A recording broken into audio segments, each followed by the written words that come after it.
Today, specifically, of course, we reflect on our soldiers, the soldiers who've passed, and the soldiers in our midst, as well as our veterans. We today reflect on what it means to be a soldier for our country and our world. We reflect on perhaps what our duty is in remembrance of them. I can't help but start my reflection off remembering the soldiers in my life, the veterans in my life. And I appreciated, Pat, you bringing the clippings of the veterans in your life. Very lovely, that's on the altar. And I'm sure we all have some we think of, whether if they're veterans of this country or others.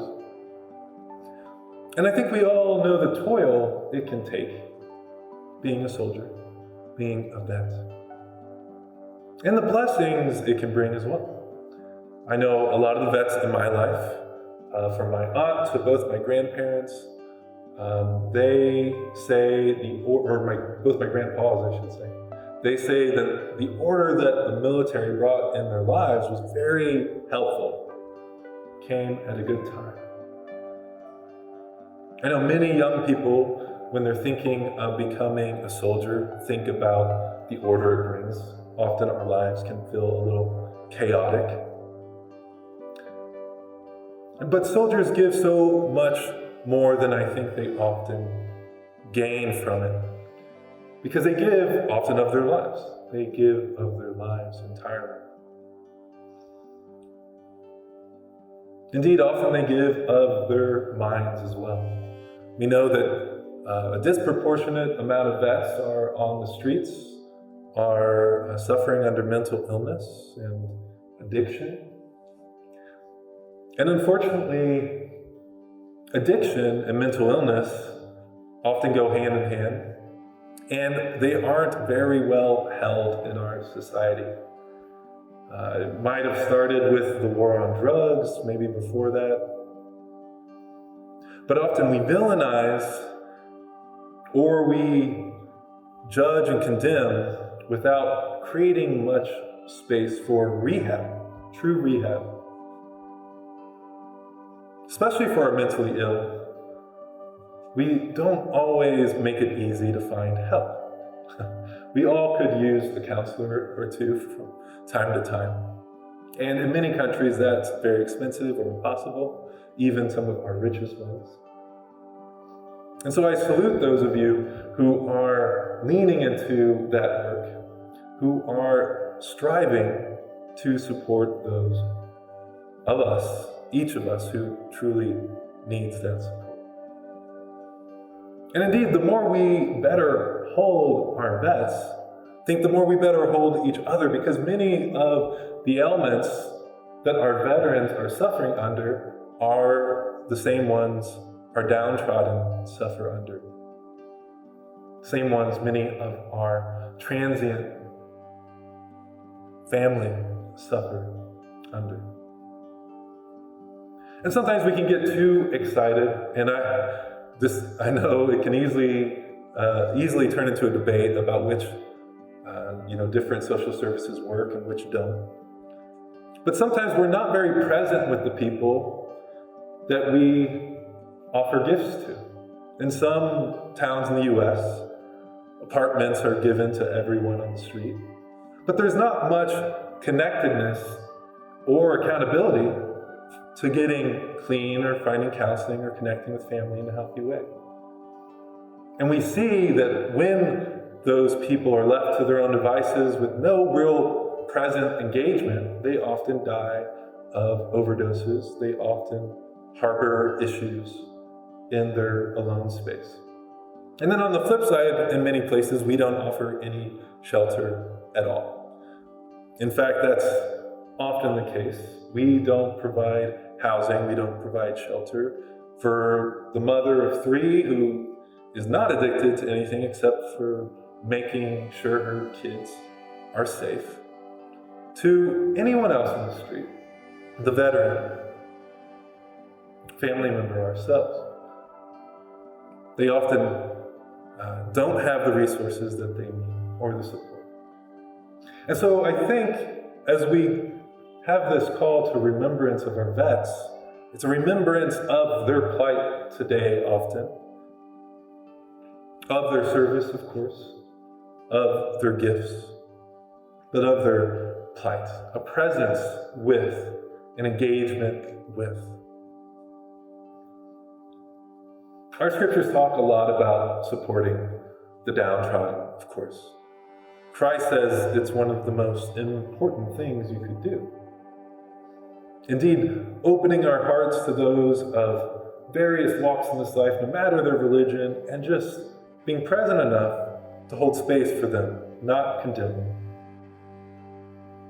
Supportive if we can be, empowering if we can be, of their healthy walk, of our own healthy walk with God.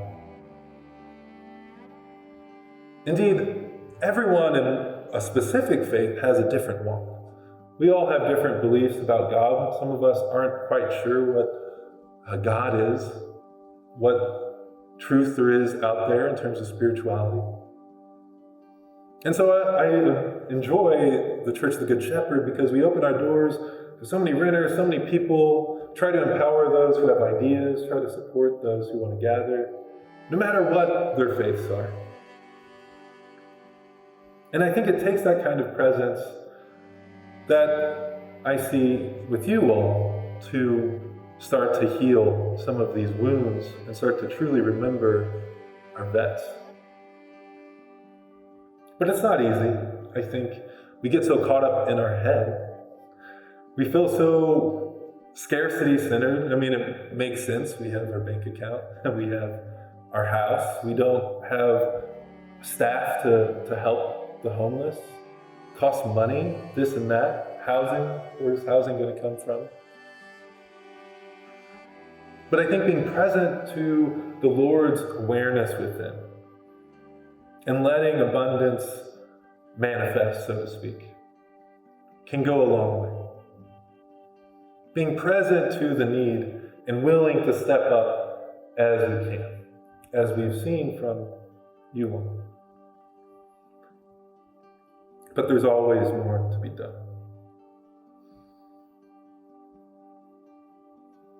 Our Bibles and many other traditional scriptures from many other faiths often talk about war and our soldiers.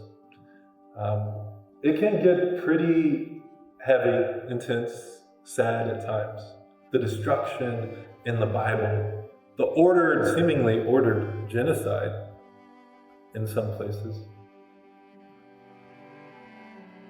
We can't walk away from that issue because indeed I think holding that issue keeps us accountable to say, okay, well, the scripture, at least in the literal sense, isn't always perfect. We see God learn in the text. We see some of his prophets teach God. The writer must have known what they were doing, teaching God a lesson. In a way, it invites a wrestling with the text. It invites us to say, okay, not everything here is perfect. And maybe some of these things are rooted at the times. These are explained by this and that. Maybe it was a people who were trying to translate their experience as their felt sense of God being with them. Because God is with us even in the darkest hour. But if we take the text for what it says it is, it often invites us into a deeper place that we tend to ignore. It often invites us into the symbolism, into the parable of the table. Indeed, it says that Christ, God in the flesh, only spoke in parable. Well, does that apply to Genesis 1? Revelation? As we internalize these wars, these destructive episodes, we can often maybe make more sense of it while still holding the issue of the literal text. Because often it says, you have to destroy this city because it's a city bent on destruction. They're sacrificing people, they're doing this or that. It may not have been true for those people, truly, I don't know. But in the text it says that. And if we were to internalize what that would mean, I'm sure we can all relate somewhat. to a city of destruction at times, as well as the holy people, the ones led by God.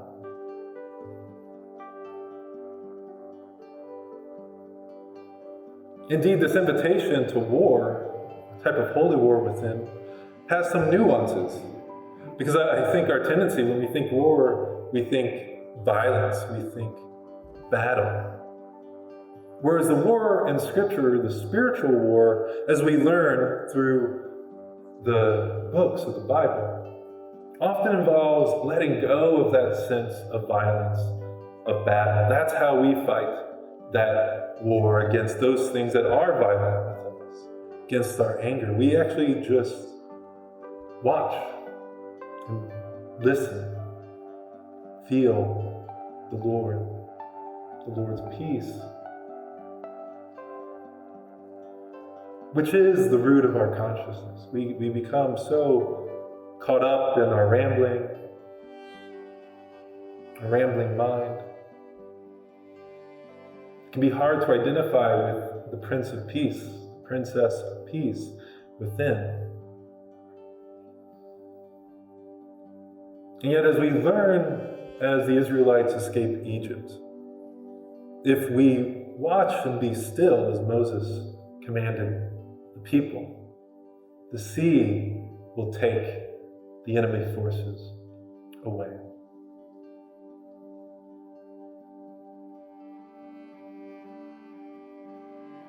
Non-reactivity does involve that watching. I think sometimes we don't react, we don't see what's within, and so we don't react.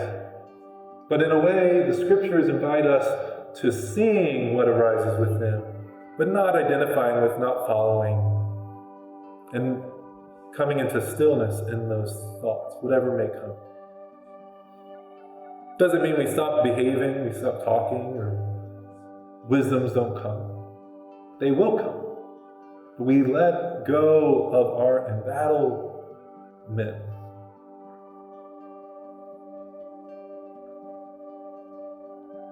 And I think it's that kind of presence we often have to deal with these issues in the world. We have to be aware and not so reactive that we can only deal with that one thing, but instead allowing the Lord to carry us forward with engagement and compassion. We remember our vets today. We celebrate many of them today. We know that they haven't always done things that they are proud of. We know that their commands haven't always come from the best places. But we celebrate their service. And often many of them come into service to uplift, to empower, to care for the world, their country, their family, and friends. We celebrate that spirit. We learn so much from them. And we celebrate that Spirit of God amidst us all, willing to give of ourselves and empower the Lord's mission in all its guises today. Now let's take a moment as we feel so called, closing our eyes, taking a few deep breaths.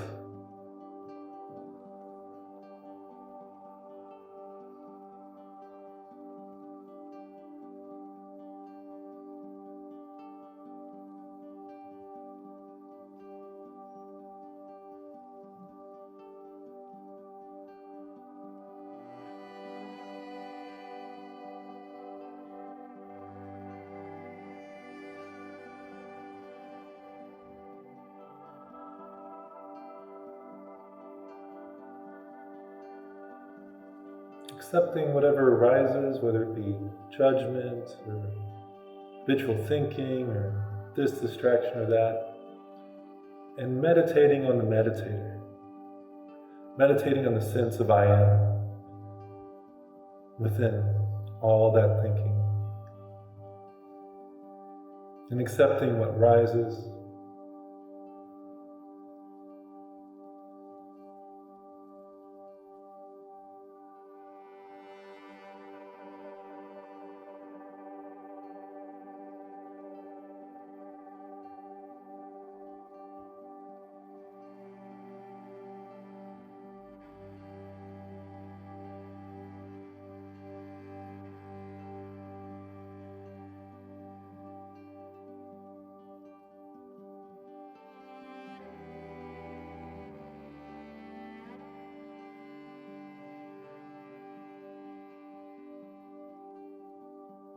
And of all the people in our world, our soldiers probably hold the most silent space for others, standing at attention, on duty. Let's take a moment to do the same, starting with our hearts, with our minds.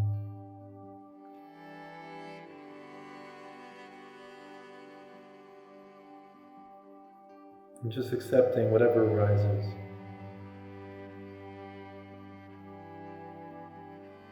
But not seeking something new.